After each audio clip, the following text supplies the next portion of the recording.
പ്രിയങ്ക വന്നു, കണ്ടു, കീഴടക്കി. ഇന്ത്യയെ നെഞ്ചിലേറ്റി ആയിരങ്ങൾ പിന്നിലുണ്ട്, നീ നയിക്കു ധീരമായി വയനാടിലെ പ്രിയങ്കരി പ്രിയങ്കേ ഇന്ദിരയുടെ ചോരേ, നിന്റെ സോദരന്റെ പാതകൾക്കു വെട്ടമായി ജയിക്കു നീ, നയിക്കു നീ, ജയിക്കു നീ ജനതയ്ക്കായി.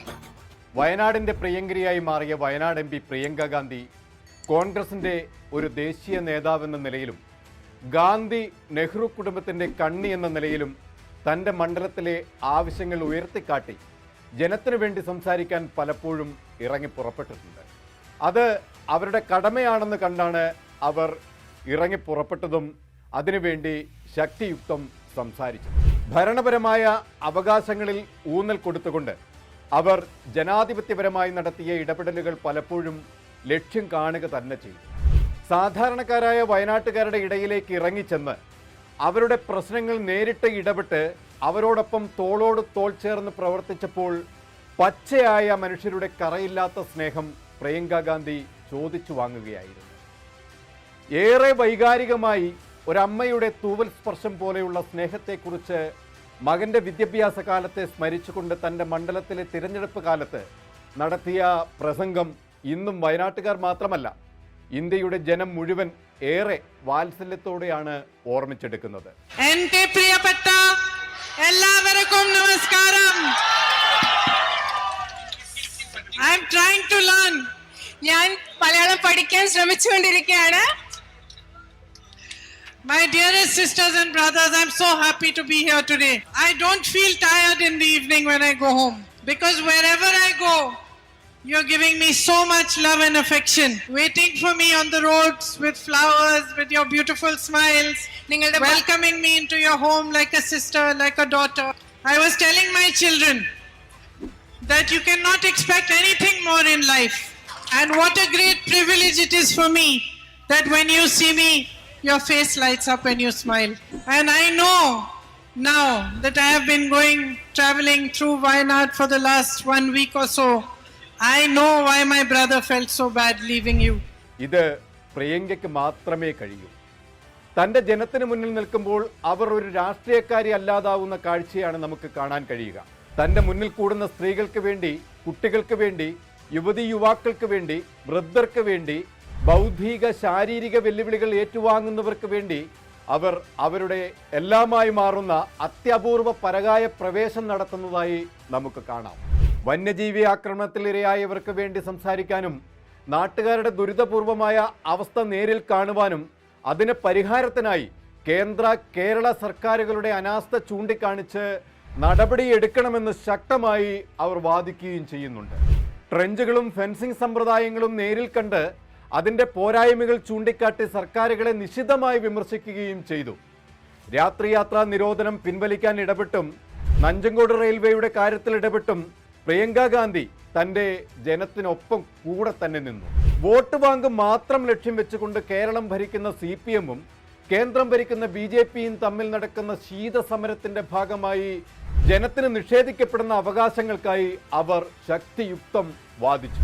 പ്രിയങ്ക ഗാന്ധി എന്ന ജൂനിയർ ഇന്ദിര ഇന്ന് ജനത്തിന് മുന്നിൽ വരുമ്പോൾ ഹർഷാരവത്തോടെ ജനം അവർക്ക് ചുറ്റും ഓടിയണയുന്ന കാഴ്ച അവർക്ക് ജനഹൃദയത്തിൽ എത്രമാത്രം സ്ഥാനമുണ്ട് എന്നതിൻ്റെ തെളിവ് കൂടിയാണ്. മുണ്ടക്കൈ ചൂരൽമല ദുരിതബാധിതരുടെ ഫണ്ട് പ്രശ്നങ്ങളിൽ ഒരു ശാശ്വത പരിഹാരം അവർ ആവശ്യപ്പെട്ടിരിക്കുകയാണ് സർക്കാരിനോട്. അങ്ങനെ ഗ്രാമാന്തരങ്ങളിലെ സമസ്ത മേഖലയിലും പ്രിയങ്കയുടെ നേരിട്ടുള്ള ഇടപെടലുകൾക്ക് നേട്ടമുണ്ടായിരിക്കുന്ന കാഴ്ചയാണ് നമുക്കിപ്പോൾ കാണാൻ കഴിയുന്നത്. ഇപ്പോഴിതാ വയനാട്ടിൽ പ്രിയങ്ക ഗാന്ധിയുടെ ഇടപെടലിൽ 301 PMGSY റോഡുകൾക്ക് അംഗീകാരം നൽകി കഴിഞ്ഞു. അംഗൻവാടി നവീകരണത്തിനും CSR ഫണ്ടുകൾ വയനാട് MP പ്രിയങ്ക ഗാന്ധി ഇടപെട്ട് നടപ്പിലാക്കി. പ്രധാനമന്ത്രി ഗ്രാം സഡക് യോജനയുടെ കീഴിലുള്ള 4ാം ഘട്ടത്തിന് കീഴിലുള്ള 301 റോഡുകൾക്ക് ദേശീയ ഗ്രാമീണ അടിസ്ഥാന സൗകര്യ വികസന ഏജൻസി അംഗീകാരം നൽകി. ഇത് എല്ലാ ബ്ലോക്കുകളിലേക്കും ഉൾപ്പെടുന്നതായി ഉറപ്പാക്കണമെന്നും പ്രിയങ്ക ഗാന്ധി പറഞ്ഞു.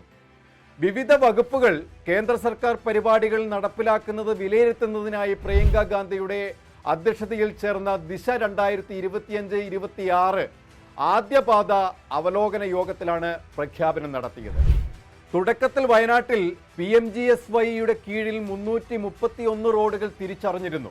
അതിൽ കൽപ്പറ്റ ബ്ലോക്കിലെ 64 റോഡുകൾക്ക് മാത്രമേ NRIDAയുടെ അനുമതി ലഭിച്ചിരുന്നുള്ളൂ. പക്ഷേ ഇപ്പോൾ പ്രിയങ്ക ഗാന്ധിയുടെ ഇടപെടലിലൂടെ 64 എന്നുള്ളത് 301 റോഡുകൾക്കായി ഉയർത്തി നടപടികൾ പൂർത്തിയാക്കി കഴിഞ്ഞു.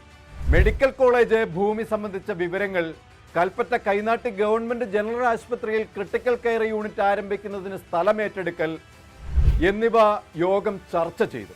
കൽപ്പറ്റ ക്രിട്ടിക്കൽ കെയർ യൂണിറ്റിന്റെ പ്രവർത്തനങ്ങൾ വേഗത്തിലാക്കാനും നിർദ്ദേശം നൽകിയിട്ടുണ്ട്. ICDS പ്രോജക്ട് ഓഫീസിന് കീഴിൽ സ്വന്തമായി സ്ഥലമുള്ളതും കെട്ടിടമില്ലാത്തതുമായ 25 അങ്കണവാടികളുടെ പട്ടിക നൽകിയതിൽ അങ്കണവാടികൾക്ക് സ്വന്തമായി കെട്ടിടം നിർമ്മിക്കാൻ CSR ഫണ്ട് കണ്ടെത്താൻ നടപടികൾ സ്വീകരിക്കുമെന്ന് MP യോഗത്തിൽ അറിയിക്കുകയും ചെയ്തു. CRIF ഫണ്ടിൽ ഉൾപ്പെടുത്തി നിർമ്മിക്കുന്ന ചെന്നലോട് ഊട്ടുപാറ റോഡിന്റെ നിർമ്മാണ പ്രവർത്തനങ്ങൾ അടിയന്തരമായി പുനരാരംഭിക്കണമെന്ന് MP യോഗത്തിൽ അറിയിച്ചു. PMSGI പദ്ധതിയിൽ ഉൾപ്പെടുത്തി നിർമ്മാണം പുരോഗമിക്കുന്ന വെള്ളമുണ്ട പുളിഞ്ഞാൽ റോഡിന്റെ പ്രവൃത്തി അടിയന്തരമായി പൂർത്തിയാക്കണമെന്നും അവർ ആവശ്യപ്പെട്ടു. ആസ്പിരേഷണൽ ഡിസ്ട്രിക്ട് പദ്ധതിയിൽ ഡെൽറ്റ റാങ്കിംഗ് പരിഹാരത്തിന് ആരോഗ്യവകുപ്പ് നടപടികൾ സ്വീകരിക്കണമെന്നും MP പറഞ്ഞു. അച്ചൂർ പാലം നിർമ്മാണം വേഗത്തിലാക്കാൻ നടപടി സ്വീകരിക്കും. ആരോഗ്യം, PMAY, PMGSY, മഹാത്മാഗാന്ധി ഗ്രാമീണ തൊഴിലുറപ്പ് പദ്ധതി, വിദ്യാഭ്യാസം, കൃഷി വകുപ്പുകൾ നടപ്പിലാക്കുന്ന വിവിധ കേന്ദ്ര പദ്ധതികളുടെ പുരോഗതിയും യോഗത്തിൽ അവർ വിലയിരുത്തുകയുണ്ടായി. യോഗത്തിൽ പ്രിയങ്ക ഗാന്ധി ഓൺലൈനായാണ് പങ്കെടുത്തത്. വയനാടിന് വേണ്ടി ചരിത്രത്തിൽ ഇല്ലാത്ത ഇടപെടലുകളാണ് പ്രിയങ്ക ഗാന്ധി ഇപ്പോൾ നടത്തിയിരിക്കുന്നത്. ഇതേ പ്രിയങ്ക ഗാന്ധിയാണ് നിലമ്പൂർ ഉപതെരഞ്ഞെടുപ്പിൽ തന്റെ സന്ദർശനത്തിലൂടെ ആവേശ കടൽ തീർത്തത്. കടൽ തിരമാലകൾ പോലെ പ്രിയങ്ക ഉയർത്തിവിട്ട കോൺഗ്രസ് UDF തരംഗം നിലമ്പൂരിൽ മാത്രമല്ല കേരളക്കരയാകെ ചാകര ഒരുക്കിയിരിക്കുകയാണ്. അതിന്റെ പ്രതിഫലനമാണ് ആര്യാടൻ ഷൗക്കത്തിന്റെ വിജയത്തിലൂടെ തെളിഞ്ഞു വന്നത്. നാളെയുടെ ഇന്ത്യയുടെ പ്രതീക്ഷയാണ് പ്രിയങ്ക ഗാന്ധി.